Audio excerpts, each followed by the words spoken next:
for the title. No, we're not challenging for the title. Why are you not challenging for the title with that squad of players that you've got? See, okay, money spent doesn't mean you've got the experience in that squad. Mate, when Roman first took over, and all of a sudden he went bang, bang, bang, bang, bang, signed all these players, Joe Cole, Essien, all these players, you went and won a title. Yeah, but so why can't you do that now? Why are you not challenging? Well, because the players that he signed were pretty much ready-made. Ashley Cole, right? Drogba grew into it, right? But this squad of players that we've got right now, they're not of the same ilk. We haven't got the same goal. Check. Signed Joe Felix. But that's not buying experience. That's buying... What do you mean? You seriously think Chelsea can win the title? I think they could. No, I think they should be. After watching that performance, no, we're not. With the 11 players that you've got on that football pitch, take Mudryk out of it, put Neto in, right? No, that team that you've got. No, we're not, Jay. We're not. Is a team that. No. Plus, you're going to probably sign a striker. We are not ready yet to win the title. You ain't far off it. Gabby, I've got to say, have a day off. Big Jason Cundy's right, isn't he? I mean, they're not ready. Not at all, no chance, mate. No chance. You know what, Ali? He's spot on, Cundy, because I hear what Jamie's saying about the Abramovich era, but them players were further on in their careers. Correct. Look at the starting team. Nicholas Jackson isn't at the level yet. No. Madueke, can he be consistent? Mudryk. Yep. Mudryk, Fernandes as well. You look at the defence as well. Can they get consistency?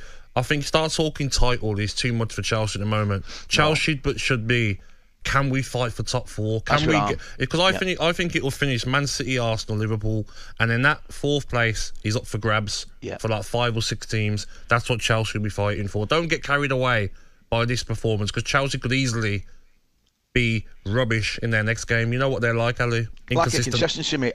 I'm with you. I've gone for Arsenal to win the league this year with City and Liverpool. I think the fourth place is the one that's definitely up for grabs. And I'm with you. I just don't think there's enough consistency. I said at the start, you don't really know what you're going to get with Chelsea. Exactly. You know, obviously the City game, though, you know, I thought they played all right in patches, but City were a better team, deserved to win the game.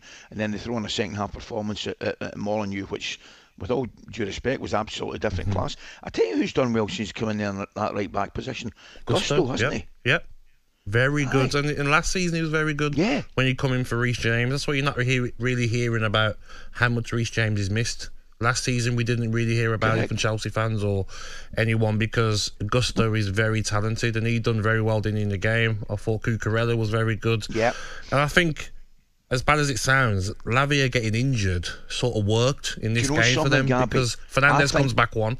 Yeah, I think it solves them a wee problem. Exactly. Because I think if Lavia is fit, you know, I think the one that might struggle... Casado? No, I think the other one. I think Enzo Fernandez struggles. Do you think, though, that he wants to play Fernandes because he's better on the ball out of Casado and Lavia? Probably. I do. But the one thing I think was really evident for the weekend, mate, he's got to continue playing Palmer in that number 10. Yes.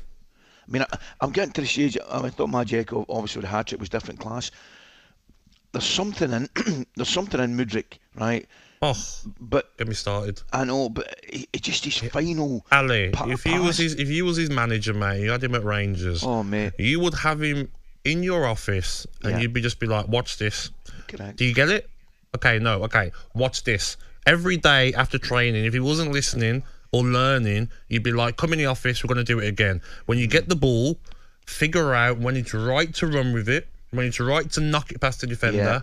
When you're closer to the byline, then you've got to make little bit 1-2s. You know, just the right option at the right time. And it must get frustrating for managers, especially Maresca, because he said after the game, didn't he, that parts of it wasn't right. Because he's got all the attributes. He's got to be one of the quickest in the Premier League. We know he's a good player, but he will shoot at the wrong times, Ali. Yeah. You could have a counter-attack and he take a shot and you're like, you keep it moving. Yeah, that's it. Surely you can be taught that, though, Ali, no? Yeah, well, absolutely. But the top players' decision-making is normally spot on. You know, that final thing, that split second at the end, whether it's a shot, a pass, whatever it is, you know, it has his when Cole Palmer gets on the ball, what are you waiting for? In behind, time it, don't be offside. You're absolutely right. I mean, if you play with somebody like Cole Palmer, you're either going short to spin in behind, or you just run and then come short, get at your feet. Give yourself a yard. You're that quick. He'll give. I got told that, Ali, because when I was quite young, getting into the first team, I was getting offside a lot. Managers like Martin O'Neill says, "You're that quick. Give yourself an extra yard so you can't be offside. Don't try and be like in line with the defender. You're that quick, like Mudryk is. You know what? I'm going to give you a yard so that I'm definitely not offside. I'm still going to get there." That's when you're blessed with that pace. Whereas somebody like myself was right on the shoulder. Stood on the penalty box. I was right on the shoulder, mate. But as well, Ali, and Kunku, for me, doesn't work on the wings. Not quick enough. I feel he's a number 10 or a striker. So I think the changes that he made, Maresca, worked.